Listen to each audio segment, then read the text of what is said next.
എല്ലാവർക്കും നമസ്കാരം. Doctor Saritha Prem, chief consultant, managing director, derma care cosmetic clinic.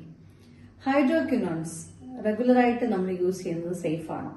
കാരണം ഈയിടെയായിട്ട് ക്ലിനിക്കിൽ പല പേഷ്യൻസ് വരുന്നുണ്ട്, ഭയങ്കര ഡാർക്ക് സ്പോട്ടും പിഗ്മെന്റേഷനും ഒക്കെ വേണ്ടിയിട്ട് ഈ ഒരു കണ്ടന്റ് ഉള്ള ക്രീം ലോങ് ടേം ആയിട്ട് യൂസ് ചെയ്യുന്നവര്. അപ്പോൾ ഞാൻ നോക്കുമ്പോഴൊക്കെ ഈ ഒരു കണ്ടന്റ് അതിൽ ഫ്രീക്വന്റ് ആയിട്ട് ഞാൻ കാണുന്നുണ്ട്. അപ്പം ശരിക്കും പറഞ്ഞാൽ ഹൈഡ്രോക്വിനോൺസ് ഒരിക്കലും നമുക്ക് ലോങ് ടേം ആയിട്ട് യൂസ് ചെയ്യാൻ പറ്റുന്ന ഒരു കണ്ടന്റ് അല്ല എന്ന് ആദ്യം മനസ്സിലാക്കുക. കാരണം അത് യൂസ് ചെയ്യുന്ന സമയത്ത് നിങ്ങൾക്ക് പെട്ടെന്ന് തന്നെ പിഗ്മെന്റേഷനും ഡാർക്ക് സ്പോട്ട്സും ഒക്കെ മറയുമ്പോൾ തോന്നും.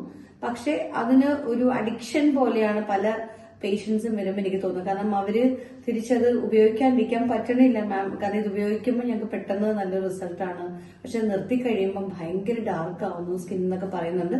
ഞാൻ മുമ്പും പറഞ്ഞിരുന്നു, പലപ്പോഴും ചില ക്രീംസിന് ഒരുപാട് സൈഡ് റിയാക്ഷൻസ് ഉണ്ടാവും, അലർജിക് റിയാക്ഷൻസ് ഉണ്ടാവും, നമ്മുടെ സ്കിന്നിനെ ഭയങ്കരമായിട്ട് സെൻസിറ്റീവ് ആകും. അപ്പൊ അതുകൊണ്ട് അങ്ങനത്തെ ഡേഞ്ചറസ് ആയിട്ടുള്ള കണ്ടന്റ്സ് ഉള്ള ക്രീംസ് കഴിവതും ഉപയോഗിക്കാതിരിക്കുക എന്നുള്ളതാണ് നിങ്ങൾ ശ്രദ്ധിക്കേണ്ടത്. നിങ്ങൾക്കൊരു ഡാർക്ക് പിഗ്മെന്റേഷനോ അല്ലെങ്കിൽ ഭയങ്കര ഒരു കളർ വേണം എന്നുള്ള കോൺസെപ്റ്റ്, അല്ലെങ്കിൽ സ്കിൻ ലൈറ്റൻ എന്ന കോൺസെപ്റ്റ് ആണെങ്കിൽ നിങ്ങൾക്ക് യൂസ് ചെയ്യാൻ പറ്റുന്ന സേഫസ്റ്റ് ഇൻഗ്രീഡിയൻസ് എന്ന് പറഞ്ഞാൽ എപ്പോഴും കോജിക് ആസിഡ്, ഗ്ലൂട്ടാത്തിയോൺ, അതേപോലെ ആൽഫ അർബുട്ടിൻ കണ്ടന്റ് ഉള്ള ഗ്രേപ്പ് സീഡ് എക്സ്ട്രാക്ട് ഉള്ള കണ്ടന്റ്സ് ആണ് നിങ്ങൾക്ക് എപ്പോഴും സേഫസ്റ്റ് ആയിട്ട് യൂസ് ചെയ്യാൻ പറ്റുന്നത്. പക്ഷെ കഴിവതും ഹൈഡ്രോക്വിനോൺസും അല്ലെങ്കിൽ കോർട്ടിക്കോസ്റ്റോയിഡ് കണ്ടന്റ്സ് ഉള്ള ക്രീംസിനെ അവോയ്ഡ് ചെയ്യാൻ ശ്രമിക്കുക. കാരണം അത് നിങ്ങൾ വൺസ് യൂസ് ചെയ്യുമ്പോൾ നിങ്ങൾക്ക് പെട്ടെന്ന് റിസൾട്ട് കിട്ടും, പക്ഷെ പെട്ടെന്ന് നിങ്ങൾക്ക് ഒരുപാട് റിയാക്ഷൻസ് ഫേസ് ചെയ്യേണ്ടി വരും. അതുകൊണ്ട് നല്ല കൺസൾട്ടിനെ കണ്ട് പ്രോപ്പറായിട്ട് എന്താണ് കണ്ടീഷൻ എന്ന് മനസ്സിലാക്കുക, അല്ലെങ്കിൽ എന്താണ് റീസൺ എന്ന് മനസ്സിലാക്കി നിങ്ങളൊരു ക്രീം സെലക്ട് ചെയ്യുന്നതായിരിക്കും എപ്പോഴും നല്ലത്.